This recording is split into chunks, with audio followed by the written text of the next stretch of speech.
जलवायु संकट एक वैश्विक खतरा है और इससे निपटने के लिए विभिन्न देश अंतर्राष्ट्रीय स्तर पर लगातार 30 वर्षों से वार्ता कर रहे हैं। 30 वर्षों से भी अधिक समय से देश जलवायु परिवर्तनों के प्रति समन्वित और वैश्विक प्रतिक्रिया पर विचार विमर्श करने के लिए इकट्ठे होते हैं। इन्हें कहते हैं कॉप सम्मेलन। जलवायु परिवर्तन पर संयुक्त राष्ट्र फ्रेमवर्क कन्वेंशन के पक्षकारों के सम्मेलन का 30वां संस्करण यानी कॉप 30 का आयोजन ब्राजील में हो रहा है। यह ब्राजील के बेलेम में शुरू हो रहा है आज से ही।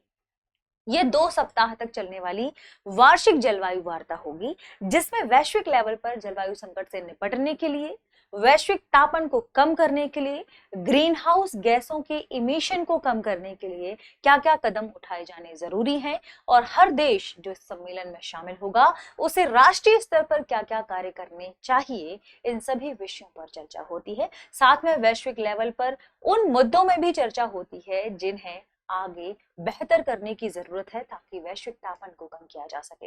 हर वर्ष यह सम्मेलन ऑर्गेनाइज होता है, लगभग हर वर्ष यह सम्मेलन ऑर्गेनाइज होता है और इस सम्मेलन में कुछ खास मुद्दों पर चर्चा की जाती है जो नए उभरते संकट के रूप में सामने आते हैं। ठीक है, तो आज के सेशन में हम इसी विषय पर चर्चा करने वाले हैं। तो दृष्टि आईएएस के न्यूज प्रोग्राम में आपका स्वागत है। मैं हूं गीतांजलि शुक्ला और अभी हम यह जो 2 सप्ताह तक जलवायु वार्षिक वार्ता होने वाली है, यह वार्ता वैश्विक जलवायु संकट के लिए कितनी महत्वपूर्ण है और कॉप 30 में किन चीजों पर बहस होगी, किन चीजों पर चर्चाएं होंगी, कैसे भविष्य में ये नए राह को खोलेगी, ब्राजील यहाँ पर इंपॉर्टेंट क्यों हो जाता है और इस कॉप 30 का उद्देश्य क्या है, वर्तमान में स्थिति क्या है एमिशन को लेकर, इसे देखेंगे और आगे की राह क्या हो सकती है, वैश्विक लेवल पर जो देश है उनकी क्या स्थिति है, इस पर भी चर्चा करेंगे। चलिए शुरू करते हैं हमारे आज के सेशन को। यह है कॉप 30। अपने आप में यह विषय बहुत महत्वपूर्ण है क्योंकि कॉन्फ्रेंस ऑफ पार्टीज, कॉप 30, ये जो कॉप है इसका फुल फॉर्म है कॉन्फ्रेंस ऑफ पार्टीज और यह इसका चूंकि 30वां संस्करण है इसलिए इसे कॉप 30 कहा जा रहा है। ठीक है, तो कॉन्फ्रेंस ऑफ पार्टीज का 30वां संस्करण, यानी कि पिछले 30 वर्षों से ये देश आपस में मिलकर जलवायु के संकट को कम करने के लिए, जलवायु संकट के जो नकारात्मक प्रभाव हैं उनको कम करने के लिए प्रयासरत हैं। तो आज के सेशन में हम इसी विषय पर चर्चा करेंगे कि कौन कौन से प्रयास किए गए हैं, ये सम्मेलन कहाँ है। तो हमने सम्मेलन के बारे में देखा ब्राजील के बेलेम, ब्राजील, ठीक है, शहर का नाम है बेलेम। अब थोड़ा सा इंपॉर्टेंट हो जाता है ब्राजील कि ब्राजील कहाँ पर है। तो आपने अमेरिका का मैप देखा होगा, खासकर जब आप बात करते हैं अमेरिका के कुछ खास देशों की, तो उसमें से एक देश आता है ब्राजील। ब्राजील क्यों इंपॉर्टेंट है? क्योंकि यह अमेजन जैसे घने जंगलों वाला क्षेत्र है और हम सभी जानते हैं कि जंगल और वन जलवायु के लिए कितने महत्वपूर्ण है। ऐसे में ब्राजील एक और प्रतीक के रूप में सामने आता है कि यह अमेजन के घने जंगलों वाला क्षेत्र है और वहीं पर एक शहर है बेलेम। ये ठीक है, आपने देखा ये क्या है, बेलेम। तो दक्षिण अफ्रीका के एक देश ब्राजील, इसके शहर बेलेम में यह सम्मेलन होने वाला है। अब ऐसे में ब्राजील इंपॉर्टेंट हो जाता है, ब्राजील की हर लोकेशन इंपॉर्टेंट हो जाती है क्योंकि यूपीएससी ऐसे ही प्रश्न फ्रेम करती है जो स्थान उस समय चर्चा में रहा हो। तो ध्यान रखिएगा कि कॉप 30 चूंकि 2 सप्ताह तक चलने वाली है वार्ता है, तो इस 2 सप्ताह में जो भी जिन जिन विषयों पर चर्चा होगी वे सभी टॉपिक अपने आप में महत्वपूर्ण हो जाएंगे। अगर हम बात करें अभी इस क्षेत्र की, तो देखिए ये अमेजन जो आप देख रहे हैं, ये अमेजन घना जंगल वाला क्षेत्र है ब्राजील का।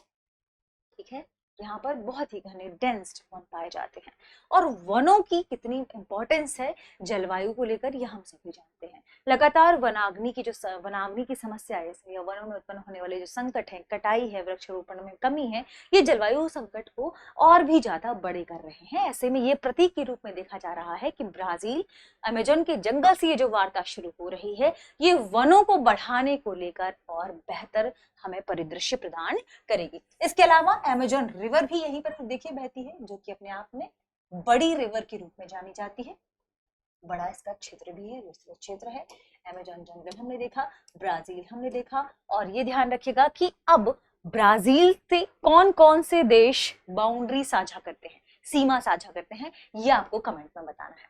ये तो हमने देखा हमारी खबर को। खबर के बाद हम आगे बढ़ते हैं और देखते हैं कि आखिर इसका मुख्य उद्देश्य क्या है। जैसा कि हमने देखा कि चूंकि ब्राजील में हो रही है अमेजन 1, तो पहला मुख्य उद्देश्य है कि वनों को अब केंद्र में रखने की बात कही जा रही है कि हमें वनाग्नि को कम करने के प्रयासों पर ध्यान देना है, वनों या वृक्षारोपण को ज्यादा बढ़ाने पर जोर देना है।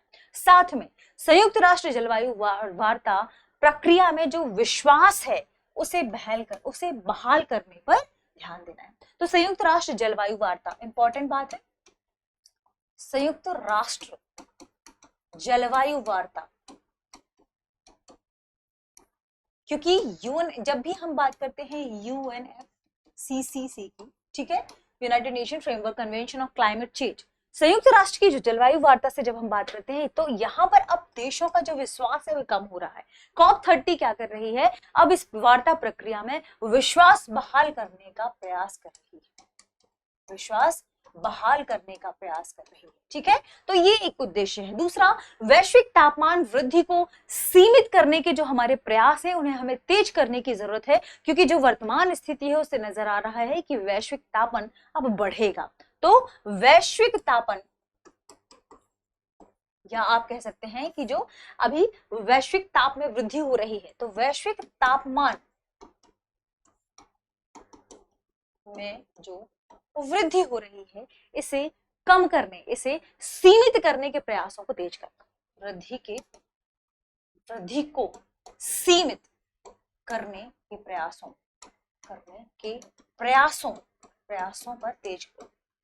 को तेजी लाना, या इसे इन पर काम करना, प्रयासों को तेज करना, ठीक है। वर्तमान स्थिति क्या है, ये तो उद्देश्य था कि हमें इन चीजों पर काम करना है, इसलिए सारे देश इकट्ठे हो रहे हैं। वर्तमान स्थिति ये है कि पिछले 30 वर्षों की यदि हम देखें, जो बैठक लगातार हो रहे हैं, तो पिछले 30 वर्षों की इन बैठकों के बावजूद ये देखने को मिल रहा है कि अभी भी वैश्विक तापन में वृद्धि जारी है, अभी भी वैश्विक तापन में वृद्धि जारी है, जबकि देशों की पिछले 30 सालों की जो मेहनत है उस हिसाब से तो वैश्विक तापन में हमें थोड़ी बहुत कमी देखने को मिलनी चाहिए, ठीक है। वर्तमान स्थिति की बात करें, ग्रीन हाउस गैसों के उत्सर्जन में अब तक कोई उल्लेखनीय कमी नहीं हुई है। ग्रीन हाउस गैसों के उत्सर्जन में अभी तक कोई उल्लेखनीय कमी नहीं हुई है या नहीं देखने को मिली है। तो ये वर्तमान स्थिति पर हम चर्चा कर रहे हैं। 2030 तक उत्सर्जन में 2019 के स्तर से हमें क्या करना था, 2019 के स्तर से हमें 2030 तक 43% की कमी का लक्ष्य रखना था। 2019 के स्तर से 2030 तक हमें उत्सर्जन कितना कम करना था, 43% की कमी लाने का लक्ष्य था, जो कि अब वर्तमान स्थिति को देखते हुए असंभव प्रतीत हो रहा है। ऐसे में सभी देश एक साथ मिलकर आए और लगातार इस पर काम करें, तभी यह संभव हो पाएगा। बात करते हैं कि आखिर ऐसा हो क्यों नहीं पा रहा है। यानी देखिए, सभी देश आपस में मिलकर काम कर रहे हैं, विकासशील देश है और विकसित देश है। विकासशील देशों की समस्या क्या है, इनके सामने क्या चिंताएं निकलकर सामने आ रही है। विकासशील देशों की जो चिंताएं हैं वो है लगातार ग्रीन हाउस गैसों का बढ़ना, और ये ग्रीन हाउस गैसों का बढ़ना हो रहा है विकसित देशों की वजह से। तो ये क्या कर रहे हैं, ये चाहते हैं कि विकसित देश, विशेषकर अमेरिका, अपने जो वादे हैं उन्हें पूरा करे, ठीक है। तो ये जब अपने वादे पूरा करेंगे, क्योंकि लगातार ये क्या कर रहे हैं, जो वित्तीय सहायता दे रहे हैं उनमें भी कमी होती जा रही है, और अमेरिका बार बार पेरिस समझौते से बाहर भी आ रहा है। तो विकासशील देशों के सामने जो चिंताएं हैं वो है, एक तो विकसित देश जो वित्तीय सहायता देने की बात करते हैं हर बार, उस वित्तीय सहायता में ये कमी कर रहे हैं, ये वित्तीय सहायता में क्या कर रहे हैं, कमी कर रहे हैं। जबकि पिछले ही यानी कॉप, हम जब भी 28-29 की बात करते हैं तो भारत ने उसमें साफ तौर पर वित्तीय सहायता को बढ़ाने की बात कही है, ठीक है। और इसी पर आगे मुद्दा ये बढ़ा भी था, जब हम 28 और 29 की बात करते हैं तो इस पर ये मुद्दा काफी आगे तक बढ़ा भी था। तो वित्तीय सहायता में क्या कर रहे हैं, लगातार कमी कर रहे हैं, जबकि ग्रीन हाउस गैसों का उत्सर्जन, इनका इमिशन अभी भी बढ़ रहा है। कौन कौन से सेक्टर से ग्रीन हाउस गैसेस का इमिशन बढ़ता है, इंडस्ट्री प्रोसेस 25%, एग्रीकल्चर से 13%, जियोथर्मल एनर्जी से 3%, वेस्ट से 4%, एनर्जी से 54%। और अब जो एक और नया संकट निकल कर आ रहा है, ये तो जो डेटा है थोड़ा सा पुराना है क्योंकि हमने डायरेक्ट UNFCCC से लिया है। वो ये कह रहा है कि जो वेस्ट फूड है, ठीक है, उससे अब और ज्यादा इमिशन, ग्रीन हाउस गैसों का जो इमिशन है वह बढ़ रहा है। ऐसे में और जो संकट है वह यह है कि वैश्विक लेवल पर सभी देश एक साथ आए और जो खाद्य आपूर्ति सुनिश्चित करें और फूड वेस्ट को, या वेस्ट फूड है जो, उसे कम करें। ये भी एक संकट निकलकर सामने आ रहा है वर्तमान परिदृश्य में देखने पर। ठीक है, एक और बात ध्यान रखें कि भारत ने कुछ नई चिंताओं को उजागर किया। विकासशील देशों की चिंता ये है कि विकसित देश ना तो वित्तीय सहायता दे रहे हैं, वित्तीय सहायता में कमी कर रहे हैं, और अब क्या एक नया संकट है कि ये प्रौद्योगिकी के हस्तांतरण में भी कमी कर रहे हैं। तो एक और इनका चिंता का विषय क्या है? प्रौद्योगिकी के हस्तांतरण में कमी देखने को मिली है। तो ये समस्याएं हैं, जैसे यूएसए ने बार बार पेरिस समझौते से अपने आप को बाहर कर लेना, ये भी एक समस्या निकलकर सामने आ रही है। ठीक है, अब बात करते हैं कि असली मुद्दा क्या है। असली मुद्दा है जिस पर हम बात करें कि संकट का प्रमुख कारण है कि विकसित देशों की निष्क्रियता। अभी भी विकसित देश इन मामलों को लेकर निष्क्रिय हैं। लगभग 600 ऐसी पॉलिसीज बनाई गई हैं जिनके माध्यम से हम वैश्विक तापन को कम कर पाए, लेकिन विकसित देशों ने इनमें निष्क्रियता दिखाई है। 300 पॉलिसीज तो ऐसी हैं कि टोटली निष्क्रिय हो गई हैं। ठीक है, फिर भी कॉप ये हमारे लिए ये इशारा है कि अभी भी देश एक साथ आ रहे हैं, एक मंच में उपस्थित हो रहे हैं और कहीं ना कहीं कुछ विषयों को लेकर बातचीत और चर्चा कर रहे हैं। कॉप प्रक्रिया को छोड़ना कभी भी समाधान नहीं है। यदि सहयोग बना रहेगा तो हो सकता है कि भविष्य में हम वैश्विक तापन में जो ग्रीन हाउस गैस अभी यहाँ समस्या के रूप में उभर रही है उसे हम कर पाए। ठीक है, तो सहयोग बना रहेगा तो 2 डिग्री तक जो सेल्सियस हमें कम करना है, या 1.5 डिग्री सेल्सियस तापमान की सीमा पर जो हमें आना है, ये अभी भी हासिल किया जा सकता है। कॉप 30 की बात कर लेते हैं। ठीक है, ये भी ध्यान रखिएगा। कॉप 30, इससे पहले हम जो कॉन्फ्रेंस ऑफ पार्टीज की बात कर रहे थे, COP की बात कर रहे थे, वो UNFCCC की कॉन्फ्रेंस ऑफ पार्टीज कहलाती है। ठीक है, ये ध्यान रखें। यहाँ पर जो UNFCCC, United framework convention on climate change, इसका सर्वोच्च निर्णय लेने वाला निकाय है। ठीक है, प्रत्येक वर्ष यह आयोजित होती है जब तक कि पक्ष अन्यथा निर्णय, जबकि इसके पक्ष में कोई निर्णय या इसके विपक्ष में कोई निर्णय ना आए। ठीक है, दूसरा ध्यान रखें, इसका सचिवालय बॉन सचिवालय में आयोजित होता है जब तक कि कोई पक्ष सत्र की मेजबानी करने की पेशकश नहीं करता। पहला conference of parties Berlin Germany में आयोजित हुआ था 1995 में। और ये UNFCCC की जब हम बात करते हैं, UNFCCC ये 1992 का जो पृथ्वी सम्मेलन हुआ था उससे निकल कर आया था कि हमें जलवायु परिवर्तन को लेकर एक पार्टी बनानी चाहिए और UN के लेवल पर यह फ्रेमवर्क कन्वेंशन लाया गया था। ठीक है, कॉप 3 क्योटो जापान में आयोजित हुई थी। जो महत्वपूर्ण क्योटो कॉप है हम उन पर चर्चा करते हैं। क्योटो प्रोटोकॉल को यहाँ पर अपनाया गया था। विकसित देशों को उत्सर्जन लक्ष्य कम करने के लिए विधिक रूप से बाध्य किया गया। ठीक है, कॉप 7 की बात करें, मार्केश मोरक्को में हुई थी। मार्केश समझौते पर हस्ताक्षर हुआ, क्योटो प्रोटोकॉल के अनुसमर्थन के लिए मंच तैयार हुआ यहाँ पर। ठीक है, ध्यान रखें। कॉप 8 नई दिल्ली भारत में हुआ 2002 में। दिल्ली घोषणा आई जिसमें अति निर्धन देशों के विकास की आवश्यकताओं पर ध्यान दिया गया। कॉप 13 2007 बाली इंडोनेशिया में आयोजित हुआ। यहाँ बाली रोड मैप और बाली एक्शन प्लान लाया गया। कॉप 15 हुआ कोपेनहेगन डेनमार्क 2009 में। विकसित देशों ने $30 बिलियन तक के फास्ट स्टार्ट फाइनेंस 2010-12 इसके लिए वादा किया था। ये ध्यान रखिए, विकसित देशों ने वादा किया लेकिन अब ये अपने वायदे पर क्या नहीं हो रहे हैं, खरे नहीं उतर रहे हैं। कॉप 16 2010 कानकुन मैक्सिको, कानकुन समझौते पर हस्ताक्षर हुआ। क्योटो प्रोटोकॉल के अनुसमर्थन के लिए मंच तैयार हुआ। कॉप 18 2012 दोहा कतर में हुआ। इसमें भी दिल्ली घोषणा, अति निर्धन देशों के विकास की आवश्यकताओं पर ध्यान दिया गया। कॉप 19 2013 वॉर्सा पोलैंड में हुआ। बाली रोड और बाली एक्शन प्लान पर ध्यान देने की बात कही गई। और भी कॉप्स की बात करें, कॉप 21 बहुत महत्वपूर्ण है, 2015 पेरिस फ्रांस में हुआ। यहीं पर पेरिस समझौता लाया गया। पेरिस समझौता जो कि वैश्विक तापमान पूर्व औद्योगिक समय से 2 डिग्री सेल्सियस नीचे लाने की बात कही गई थी और अमीर देशों द्वारा जलवायु वित्त वार्षिक रूप से 100 बिलियन अमेरिकी डॉलर फंडिंग की प्रतिज्ञा ली गई थी। और इसी प्रतिज्ञा से लगातार अमेरिका पीछे हट रहा है, कुछ देश हैं जो पीछे हट रहे हैं, लेकिन अब चूंकि लगातार इनका इमिशन बढ़ रहा है तो इस फंड को बढ़ाने की बात कर रहा है भारत। ठीक है, COP26 2021 ग्लासगो यूके में हुई थी। भारत ने वर्ष 2070 तक शुद्ध शून्य लक्ष्य की घोषणा की।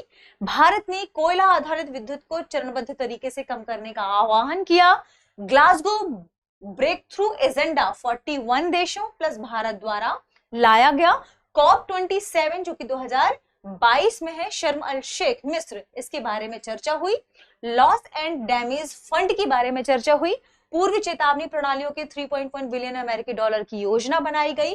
जलवायु आपदाओं से पीड़ित देशों के लिए G7 के नेतृत्व वाली ग्लोबल शील्ड फाइनेंसिंग सुविधा लाई गई। अफ्रीकी कार्बन बाजार पहल लाई गई। जल अनुकूलन और लचीलापन पहल के लिए कार्रवाई की गई, जिसे हम कहते हैं अवेयर। ठीक है, तो अवेयर किस कॉप से आया था? COP26 2021, कहां? Glasgow UK. मैंग्रोव अलायंस की चर्चा हुई भारत की साझेदारी के साथ।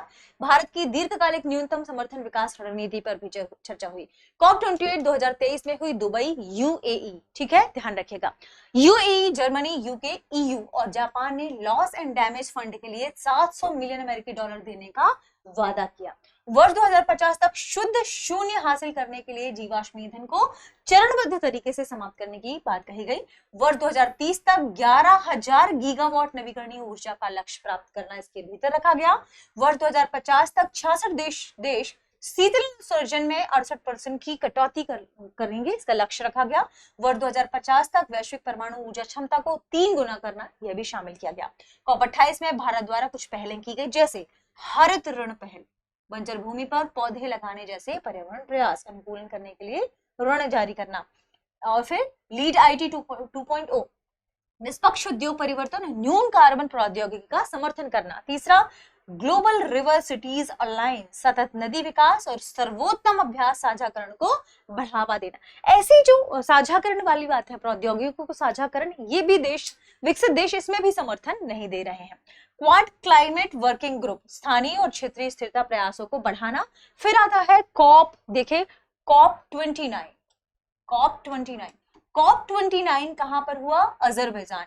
यहां पर नए जलवायु वित्त लक्ष्य रखा गया और वर्ष 2035 तक बढ़ाकर इसे 300 बिलियन अमेरिकी डॉलर प्रति वर्ष तक, अर्थात 3 गुना कर विकसित देशों को आगे रखना है। इस बारे में चर्चा हुई। विकसित देश अभी इसी मुद्दे पर चर्चा कर रहे हैं। मीथेन कम करने की घोषणा हुई। स्वदेशी लोग और स्थानीय समुदाय आपस में बढ़े और जलवायु परिवर्तन के नकारात्मक परिणामों को कम करने में अपना सहयोग दे, ये भी इसमें शामिल था। अब ये भी ध्यान रखा गया, इसमें ये भी चर्चा हुई कि अब हमें जो जलवायु परिवर्तन है उसमें लैंगिक संतुलन को भी बढ़ावा देना है। लैंगिक संतुलन के आधार पर जलवायु परिवर्तन को कम करने की ओर काम करना है। लैंगिक विचारों को एकीकृत करना है। और अब हो रही है COP30, जिसकी हमने बात की, कहां पर है? ब्राजील में। अब होता है कि आगे की राह क्या होगी। COP30 के बारे में थोड़ी सी तकनीक, क्या इंपॉर्टेंस इसका। तो देशों के बीच विश्वास को मजबूत करना, यानी अभी भी हम जलवायु संकट पर काम के से बचने के लिए काम कर सकते हैं, ये इंपॉर्टेंट है। नए वादों की बजाय जरूरी है कि COP30 में जो हमारे पुराने निर्णय हैं उन्हें ही लागू किया जाए, उनका ही बेहतर तरीके से कार्यान्वयन किया जाए, इस ओर ध्यान देने की जरूरत है। सभी देश इसी पक्ष पर बात करें। इसके अलावा ये भी बात कही जा रही है कि कुछ नए प्रावधानों की भी बात आ रही है, यानी जलवायु परिवर्तन जैसे संकट से निपटने के लिए जलवायु परिवर्तन परिषद की गठन की भी बात की जा रही है। तो देखते हैं कि क्या होगा। सारांश या आगे की राह की हम बात करें तो COP30 केवल एक बैठक नहीं है, ये हमें ध्यान रखना है कि COP30 क्या है? यह केवल एक बैठक नहीं है बल्कि वैश्विक जलवायु विश्वास है। यानी हमें वैश्विक लेवल पर हम जलवायु बहाली, वैश्विक जलवायु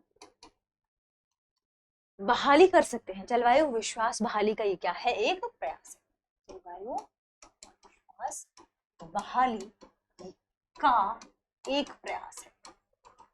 ठीक है, तो इसे केवल बैठक के स्तर पर नहीं, जबकि वैश्विक लेवल पर हम जलवायु संकट से निपट सकते हैं, इसके प्रयास के रूप में देखा जाना चाहिए। असली चुनौती है कि वायदों को पूरा न करना। तो सबसे ज्यादा जरूरी क्या है कि हमें कार्यान्वयन पर ध्यान देने की जरूरत है। ठीक है, हम क्या करें, जो भी हम पॉलिसीज बनाएं उनका हम बेहतर तरीके से कार्यान्वयन करें। नए वादों को भले ना जोड़ें, कार्यान्वयन जरूरी है।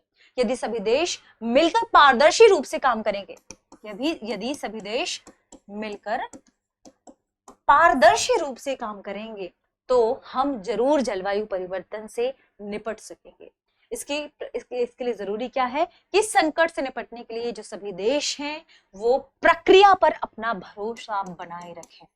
जलवायु परिवर्तन से संबंधित जो प्रक्रियाएं हैं उन पर अपना भरोसा बनाए रखें।